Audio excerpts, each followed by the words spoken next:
Hello and welcome to Board Game Gumbo. Today we're unboxing Viscounts of the West Kingdom from Garphill Games and Renegade Game Studios.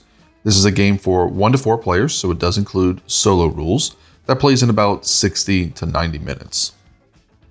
So this is the third, and I believe last, in the series of West Kingdom games from Garphill Games, starting with Architects of the West Kingdom in 2018 and then Paladins. And then now we have Viscounts of the West Kingdom.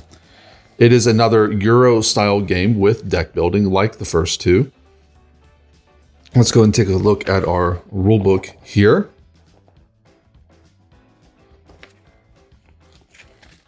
It's a fairly long rulebook. Again, this is a kind of on the heavier side of Euro games. A lot of card management and deck building involved here.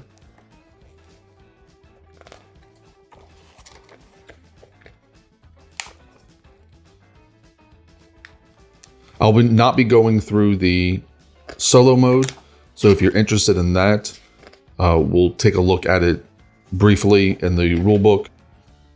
But during the explanation, I will not be referencing the solo mode, just the multiplayer mode.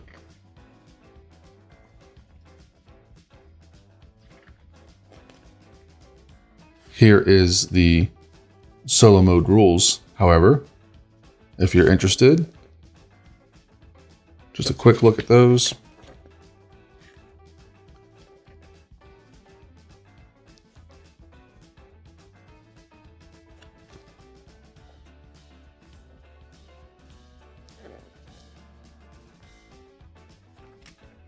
And finally, on the back of the book, they always do one of these quick references, which is really handy.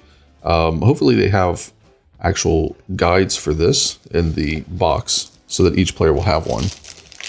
There is sort of this little castle here, which is incorporated into the game board, which is kind of cool. It's a nice little toy effect, and it looks interesting. Here we have the smaller cards from the game. So here are debt cards. I'm sorry, these are deed cards. And then here we have debt cards. If you're familiar with the other two West Kingdom games, these will be pretty familiar to you. Deeds are essentially bad things that, debts are bad things that you have to take under certain circumstances. And at the end of the game, they are -2 points. However, there is a mechanism in the game that allows you to flip these cards. And when you do flip a debt card, you immediately get a resource. So there are ways to negate these negative points. And then we have deed cards. Deed cards are good cards because they give you positive victory points at the end of the game. Anytime you see this yellow flag, that's victory points. And sometimes there'll be a number in it, but this one is just 1. You can also flip deed cards, and if you do that, at the end of the game, they're worth 3 points now instead of just 1. These are also the timers for the game. So you'll put out a certain number of deed and debt cards based on the player count, and when one of those piles runs out, you'll play one more round, and then the game will be over. And the winner is the person with the most points at the end of the game. We've got a few more small cards here. This is just for additional resources. So use to mark if you have 5 of something or 10 of something to free up the resource tokens.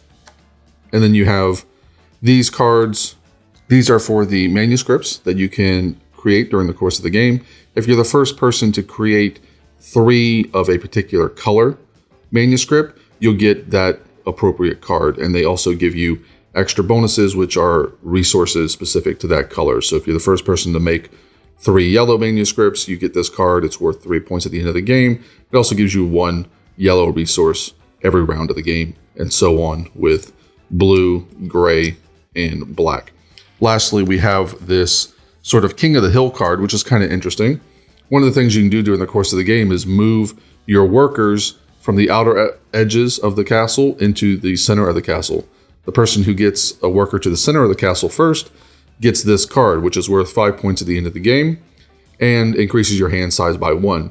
However, if another player has more workers in the center of the castle at any point, they take this card from you. So it can change hands a couple of times during the course of play. We got our bag of resources and player pieces here. So 4 player colors: green, red, blue, and yellow. They all essentially have the same pieces. There's a couple buildings that you can build during the course of the game. So you've got a couple different building shapes here.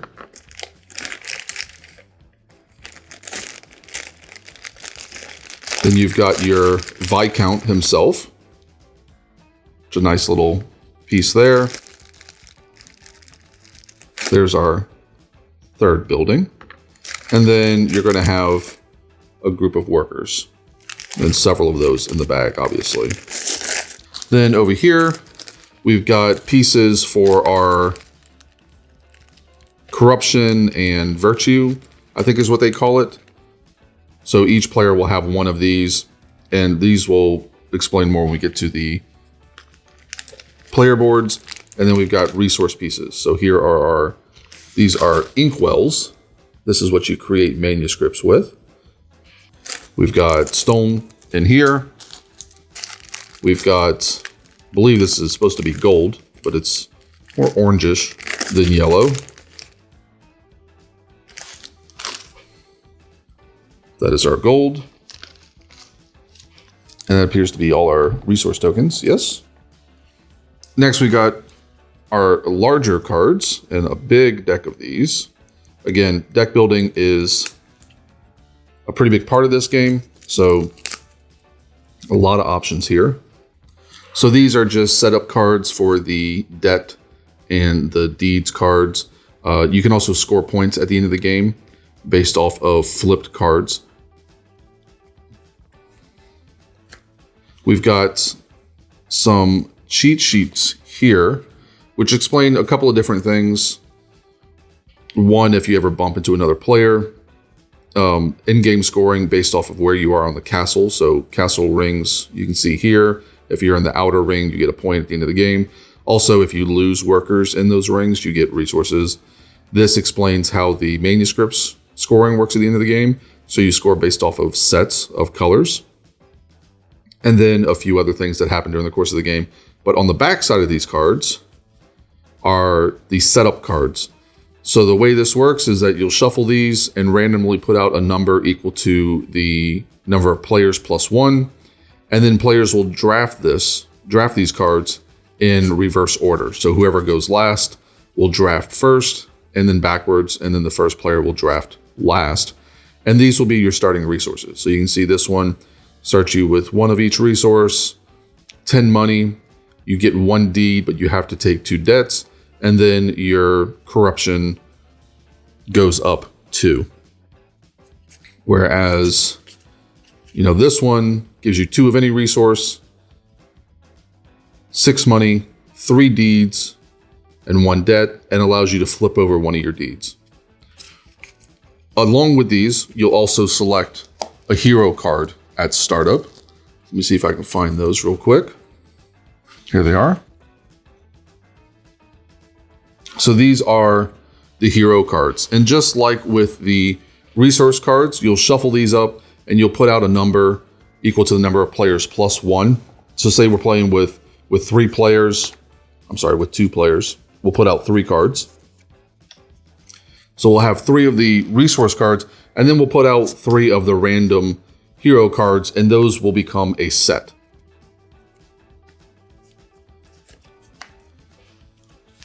So again, we're going to draft these cards at the beginning of the game, starting with whoever's going last, and they'll take a set of cards. So if you take this resource card, you also take this hero, and so on.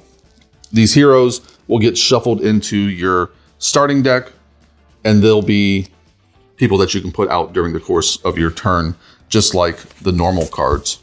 Your starting deck is here. So everything's color-coded.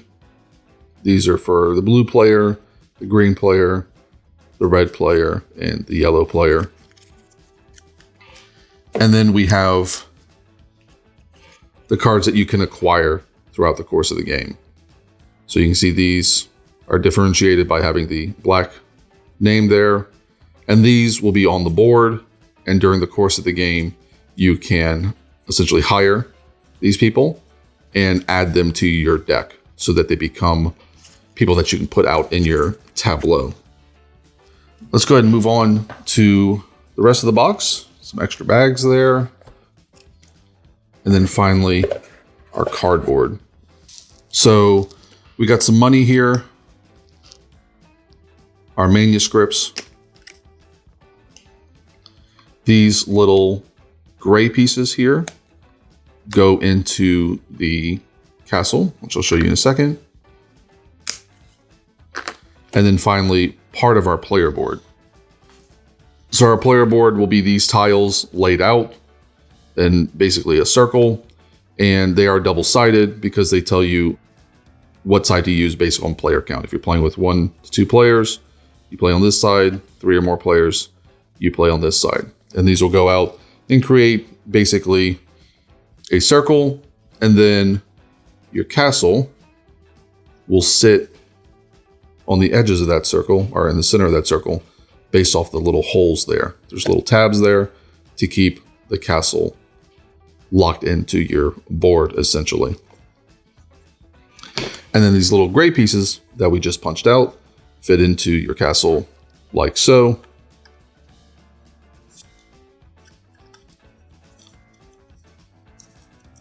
I believe all these outer pieces are all the same. They're all just these blank pieces with the arrows, but these second tier pieces, I believe, are actually supposed to go in randomly each time.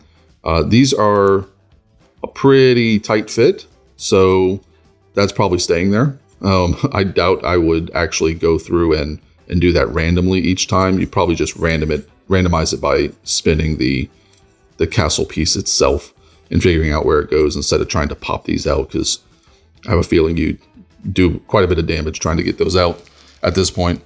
Got a couple of boards for that. I really like the artwork on these boards, by the way. It's very interesting. You can see that there's arrows here because you'll be moving around this board in a clockwise fashion. That's why you have your little Viscount here. He'll be moving a certain number of spaces each round. And where he ends up is one of the options for your actions on your turn. So let's go ahead and go through those. We got a sheet here of just manuscripts. When you complete manuscripts, you essentially get bonuses. That's what the lightning bolts mean, immediate bonuses, or you can get in-game scoring bonuses. So these are points, and then this is in-game scoring based off of resources. Whereas this are points, but just an immediate bonus of 2 ink. These all punch out really well. They're nice and thick. Don't have any problem with these. There are 2 types. There's black backed ones, and then there's also gray backed ones. Slightly different uses to them. More money, again, punches out really well. No problems there. First player token right here. And then the center of our castle piece right here, which is just sit into that. Finally, the last thing we have are our player boards, and this will actually help explain a good part of the game. So what you're doing with your player boards, first of all, this is the solo side. You can see because it's got these brown capstones on the spaces down here. So we want to flip these over because we're not talking about the solo side rules right now. Here is our board.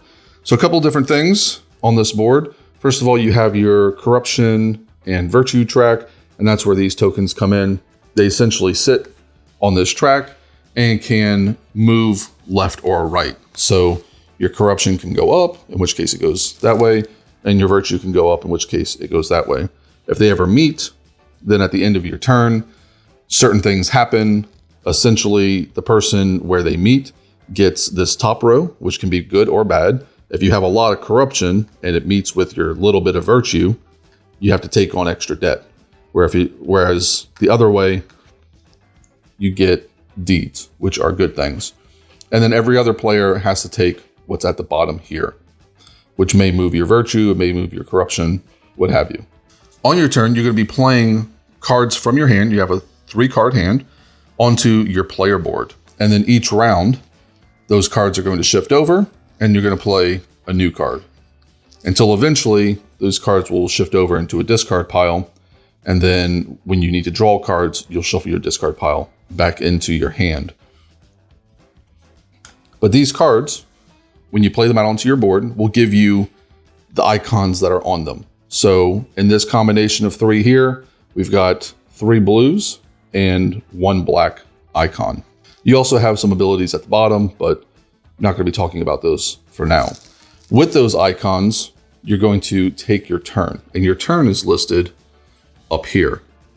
The first thing you do is this section here, which is basically just telling you to play a card out from your hand. And if you play a card with an outlaw symbol, your corruption goes up. Then you're going to move your Viscount, which again, he's going to move around the board.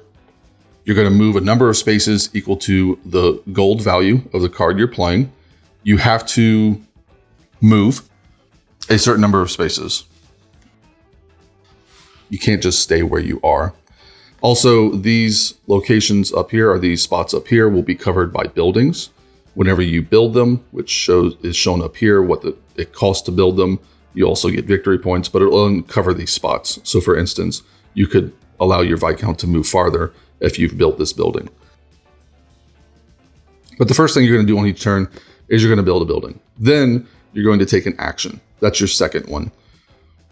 Whenever you take an action, you can choose of the 4 actions that are available. So the trade action, the blue action, typically allows you to get resources. If we look at the game board here, you'll see that if I'm on this location right here, I can trade 3 resources to get rid of a card. If I'm on this location, I can trade 2 resources to get a gold. You can do that any number of times as you can pay for it. So what you get from the trade action depends on where your Viscount is. Secondly, you can build buildings. Again, when you're building buildings, you're adding up the number of resources on a card. Obviously, this one doesn't show that icon, but the cards do show the different icons. You can also add any ore that you have. That's why it shows that icon here. So when you're trading, you can also add money. You can see the little money icon hiding behind the bag. Here, when you're building, you can add stone. So if you want to build a building that requires 3, for instance, one of these, and you only have 1 icon, you could spend 2 stone. And now you have 3, you can build one of these 3 buildings. This one allows you to place workers. Workers go into the outer ring of the castle. Whenever you have 3 workers of your color in a specific zone, one of those workers will move up to the second zone. And this, you'll get a bonus for doing that. This bonus is to virtue, but there's obviously several different bonuses. And then afterwards, the 2 workers that you have left will move left and right, which may make one of these areas have 3 of your workers, in which case they'd move up to the second tier and possibly cascade again. If you ever have 3 workers in the second tier, then one of your people will move up to the third and center tier. Anytime you move a worker there, you get 1 resource of your type, of any type. But that is how you place out workers. That's what that action is. And it also tells you over here how many of those resources you need. 1, 3, 5, or 8 to put out 1, 2, 3, or 4 workers at a time. And that's using the gold icon, this fleur-de-lis, or the gold resource in addition to it. And then lastly, the last action you can take is to create a manuscript. The manuscript you create depends on where your Viscount is. So to get resources from trading or to build buildings out here, you have to be on the outside. But if you want to put out workers into the castle or you want to build manuscripts, you have to move your guy onto the inner circle here. And this allows you to build manuscripts. And that's where those tiles will be. They'll be on the board like so. And you can make this manuscript by spending 3 resources and you immediately get to draw a deed card. If you ever build all the manuscripts that are on the board, There's still one printed there. You just don't get the token. So you're only going to take one of those 4 actions on your turn. That is your action. Then you're going to go to the end here, which is basically just cleanup. You can acquire a card. What the card is based off of where you are on the board. So those cards you can hire will be on the board here, and they'll cost you a certain amount of money to acquire. Then this is checking if your corruption and your virtue have clashed and are in the center of your board. After you resolve that, whatever bonus you get and whatever your opponents have to take, your corruption and your virtue go back to their starting points. And then this last icon just tells you to draw back up to 3 cards. And that's it. You're going to do that until either all the debt cards or all the deed cards have been claimed. And then you're going to play one last round, and then you're going to add up all your points. So everything that has a yellow flag that you've accumulated throughout the course of the game, including any buildings that you've built, will add up to your point score, and whoever has the most points wins. And that is Viscounts of the West Kingdom from Garphill Games and Renegade Game Studios.